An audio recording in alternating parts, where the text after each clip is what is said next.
Hi, my name's PastorDoostyn. Thank you so much for clicking on this video and for joining me for this journey as we read through the entire Bible in 1 year, one day at a time. In each of these videos, I'll be reading 3 or 4 chapters. I'm reading out of the ESV. I hope you enjoy this. Like and subscribe for more, and you can expect a new video every morning at 8 a.m. all throughout 2024. Let's get into the reading. God bless you. Joshua chapter 10.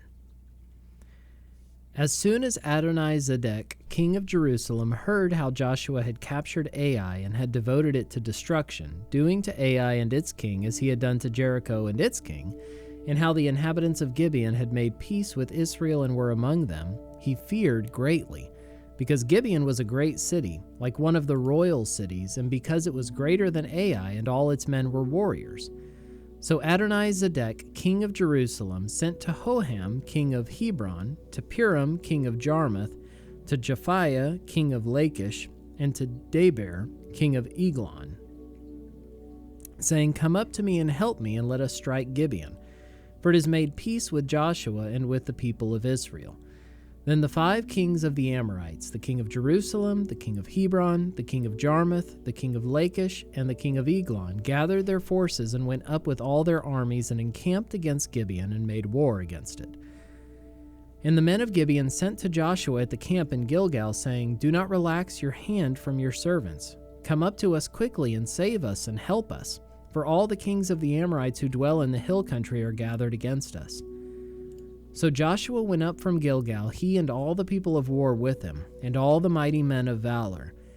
And the Lord said to Joshua, "Do not fear them, for I have given them into your hands. Not a man of them shall stand before you." So Joshua came upon them suddenly, having marched up all night from Gilgal. And the Lord threw them into a panic before Israel, who struck them with a great blow at Gibeon, and chased them by the way of the ascent of Beth-horon, and struck them as far as Azekah and Makkedah. And as they fled before Israel while they were going down the ascent of Beth-horon, the Lord threw down large stones from heaven on them as far as Azekah, and they died. There were more who died because of the hailstones than the sons of Israel killed with the sword. At that time Joshua spoke to the Lord in the day when the Lord gave the Amorites over to the sons of Israel, and he said in the sight of Israel, "Sun, stand still at Gibeon, and moon in the valley of Aijalon." And the sun stood still and the moon stopped, until the nation took vengeance on their enemies. Is this not written in the book of Jasher? The sun stopped in the midst of heaven and did not hurry to set for about a whole day. There has been no day like it before or since, when the Lord heeded the voice of a man, for the Lord fought for Israel. So Joshua returned, and all Israel with him, to the camp at Gilgal. These 5 kings fled and hid themselves in the cave at Makkedah. And it was told to Joshua, "The 5 kings have been found hidden in the cave at Makkedah." And Joshua said, "Roll large stones against the mouth of the cave and set men by it to guard them, but do not stay there yourselves. Pursue your enemies, attack their rear guard. Do not let them enter their cities, for the Lord your God has given them into your hand." When Joshua and the sons of Israel had finished striking them with a great blow until they were wiped out, and when the remnant that remained of them had entered into the fortified cities, then all the people returned safe to Joshua in the camp at Makkedah. Not a man moved his tongue against any of the people of Israel. Then Joshua said, "Open the mouth of the cave and bring those 5 kings out to me from the cave." And they did so, and brought those 5 kings out to him from the cave, the king of Jerusalem, the king of Hebron, the king of Jarmuth, the king of Lachish, and the king of Eglon. And when they brought out those kings out to Joshua, Joshua summoned all the men of Israel and said to the chiefs of the men of war who had gone with him, "Come near, put your feet on the necks of those kings." Then they came near and put their feet on their necks, and Joshua said to them, "Do not be afraid or dismayed. Be strong and courageous, for thus the Lord will do to all your enemies against whom you fight." And afterward Joshua struck them and put them to death, and he hanged them on 5 trees. And they hung on the trees until evening. But at the time of the going down of the sun, Joshua commanded, and they took them down from the trees and threw them into the cave where they had hidden themselves, And they set large stones against the mouth of the cave, which remain to this very day. As for Makkedah, Joshua captured it on that day and struck it and its king with the edge of the sword. He devoted to destruction every person in it. He left none remaining. And he did to the king of Makkedah just as he had done to the king of Jericho. Then Joshua and all Israel with him passed on from Makkedah to Libnah and fought against Libnah. And the Lord gave it also and its king into the hand of Israel. And he struck it with the edge of the sword, and every person in it, he left none remaining in it. And he did to its king as he had done to the king of Jericho.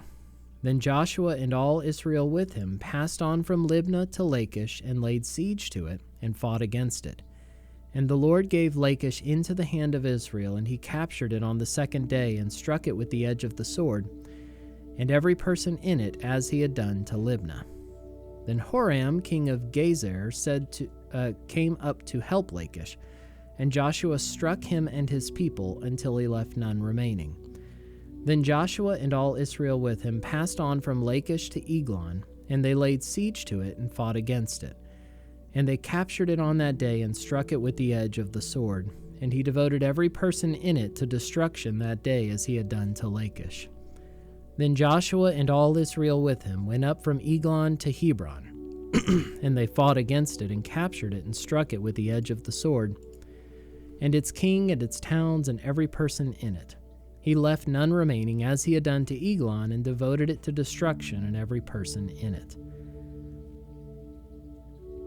Then Joshua and all Israel with him turned back to Debir and fought against it, and he captured it with its king and all its towns. And they struck them with the edge of the sword and devoted to destruction every person in it. He left none remaining. Just as he had done to Hebron and to Libnah and its king, so he did to Debir and to its king. So Joshua struck the whole land, the hill country and the Negeb, and the lowland and the slopes, and all their kings. He left none remaining, but devoted to destruction all that breathed, just as the Lord God of Israel commanded. And Joshua struck them from Kadesh Barnea as far as Gaza, and all the country of Goshen as far as Gibeon. And Joshua captured all these kings and their land at one time, because the Lord God of Israel fought for Israel. Then Joshua returned, and all Israel with him, to the camp at Gilgal. Joshua chapter 11. When Jabin, king of Hazor, heard of this, he sent to Jobab, king of Madon, and to the king of Shimron, and to the king of Akshaph, and to the kings who were in the northern hill country, and in the Arabah south of Chinneroth, and in the lowland, and in Naphoth Dor on the west, to the Canaanites in the east and the west, the Amorites, the Hittites, the Perizzites, and the Jebusites in the hill country, and the Hivites under Hermon in the land of Mizpah. And they came out with all their troops, a great horde in number like the sand that is on the seashore, with very many horses and chariots. And all these kings joined their forces and came and encamped together at the waters of Merom to fight against Israel. And the Lord said to Joshua, "Do not be afraid of them, for tomorrow at this time I will give over all of them, slain, to Israel. You shall hamstring their horses and burn their chariots with fire." So Joshua and all his warriors came suddenly against them by the waters of Merom and fell upon them. And the Lord gave them into the hand of Israel, who struck them and chased them as far as Great Sidon and Misrephoth-Maim, and eastward as far as the valley of Mizpah. And they struck them until he left none remaining. And Joshua did to them just as the Lord said to him. He hamstrung their horses and burned their chariots with fire. And Joshua turned back at that time and captured Hazor and struck its king with the sword, for Hazor formerly was the head of all those kingdoms. And they struck with the sword all who were in it, devoting them to destruction. There was none left that breathed. And he burned Hazor with fire. And all the cities of those kings and all their kings Joshua captured, and struck them with the edge of the sword, devoting them to destruction, just as Moses, the servant of the Lord, had commanded. But none of the cities that stood on mounds did Israel burn, except Hazor alone that Joshua burned. And all the spoil of these cities and the livestock the people of Israel took for their plunder. But every person they struck with the edge of the sword until they had destroyed them, and they did not leave any who breathed. Just as the Lord had commanded Moses his servant, So Moses commanded Joshua, and so Joshua did. He left nothing undone of all that the Lord had commanded Moses.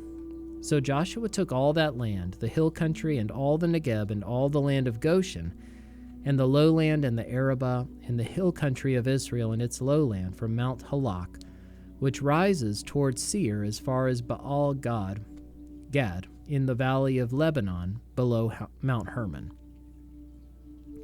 And he captured all their kings, and struck them, and put them to death.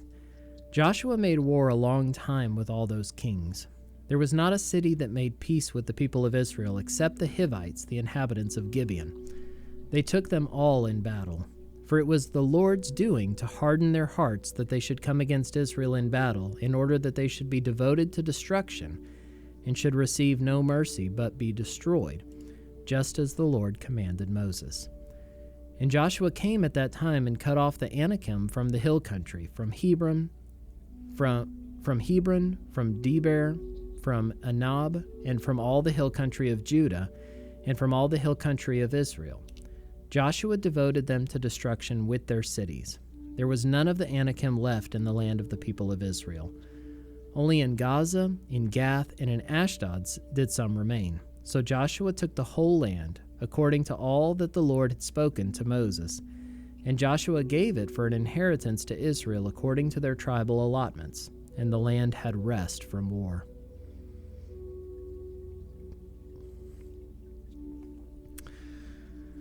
Joshua chapter 12.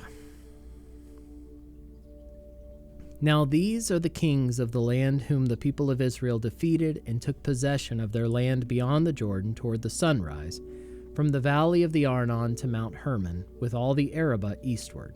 Sihon, king of the Amorites, who lived at Heshbon and ruled from Aroer, which is on the edge of the valley of the Arnon, and from the middle of the valley as far as the river Jabbok, the boundary of the Ammonites, that is, half of Gilead, and the Arabah to the sea of Chinneroth eastward, and in the direction of Beth Jeshimoth, to the sea of the Arabah, the Salt Sea, southward to the foot of the slopes of Pisgah, and Og, king of Bashan, one of the remnant of the Rephaim, who lived at Ashtaroth and at Edrei, and ruled over Mount Hermon and Selecah and all Bashan, to the boundary of the Geshurites and the Maccathites, and over half of Gilead to the boundary of Sihon, king of Heshbon. Moses, the servant of the Lord, and the people of Israel defeated them. And Moses, the servant of the Lord, gave their land for a possession to the Reubenites and the Gadites and the half-tribe of Manasseh. And these are the kings of the land whom Joshua and the people of Israel defeated on the west side of the Jordan, from Baal-Gad in the valley of Lebanon to Mount Halak that rises toward Seir. And Joshua gave their land to the tribes of Israel as a possession according to their allotments in the hill country, in the lowland, in the Arabah, in the slopes, in the wilderness, and in the Negeb, the land of the Hittites, the Amorites, the Canaanites, the Perizzites, the Hivites, and the Jebusites. The king of Jericho, 1. The king of Ai, which is beside Bethel, 1. The king of Jerusalem, 1. The king of Hebron, 1. The king of Jarmuth, 1. The king of Lachish, 1. The king of Eglon, 1. The king of Gezer, 1. The king of Deber, 1. The king of Gader, 1. The king of Hormah, 1. The king of Arad, 1. The king of Libnah, 1. The king of Adullam, 1. The king of Makkedah, 1. The king of Bethel, 1. The king of Tappuah, 1. The king of Hepher, 1. The king of Ephek, 1. The king of Lasharon, 1. The king of Madon, 1. The king of Hazor, 1. The king of Shimron Meron, 1. The king of Akshaph, 1. The king of Tanakh, 1. The king of Megiddo, 1. The king of Kadesh, 1. The king of Jokneam in Carmel, 1. The king of Dor in Naphath Dor, 1. The king of Goim in Galilee, 1. The king of Tirzah, 1. In all, 31 kings.